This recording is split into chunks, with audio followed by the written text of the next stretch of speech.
Hi friends, एक नवीन customer आपल्याकडे आलेलं आणि त्यांना कटोरीचं ब्लाऊज शिवायचं होतं. 38 साईजचं त्यांचं ब्लाऊज होतं. पण त्यांच्या कटोरी ब्लाऊज मध्ये एक प्रॉब्लेम होता की त्यांना कटोरी ब्लाऊज शिवताना जो टक्स घेतला जातो त्याच्यात पॉईंट नको दिसायला असं त्यांचं सांगायचं होतं. तर मग मी सांगितलं की ठीक आहे, तुम्ही देऊन जा, मी माझ्या पद्धतीने तुम्हाला ब्लाऊज करून देते. आणि मग मी जसं माप होतं त्या पद्धतीने मी त्यांना शिवून दिला. दुसरे काही चेंजेस नाही केले. नॉर्मल कटोरी घेतो त्या पद्धतीनेच मी कटोरी घेतली.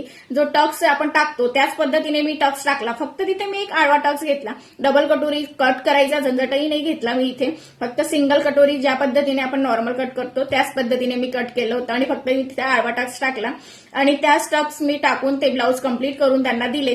तर त्यांना ते ब्लाऊज एवढं आवडलं. ते त्यांचं सांगायचं होतं की जर मी कुठेही ब्लाऊज टाकलं तर मी जर हे नेहमी सांगायची की मला तो पॉईंट नको दिसायला, पण तरी शिवताना मात्र एक तर छोटा टक्स करून द्यायचे, एक तर मोठा टक्स करून द्यायचे, पण मात्र पॉईंट जो होता तो दिसतच होता असं त्यांचं सांगायचं होतं. आणि त्यांना ब्लाऊज एकदम परफेक्ट असं बसलं. आणि बघा, दुसरे ब्लाऊजही त्यांनी माझ्याकडे शिवायला दिली आणि सगळी ब्लाऊज आता कंप्लीट झालेली आहे. आता नेमकं तो टक्स मी कसा घेतला तेही मी तुम्हाला एका ब्लाऊजमध्ये दाखवून देते. तर पहा इथे, आता पहा तुम्हाला दिसत असेल, हा आहे आपला जो नॉर्मल टाकतो तो टक्स आहे आणि हा मी एक आडवा टाकलेला आहे. आता इथे मी डबल कटोरी वगैरे काय नाही घेतली, सिंगल आपली जशी कटोरी आपण कट करतो त्याच पद्धतीने.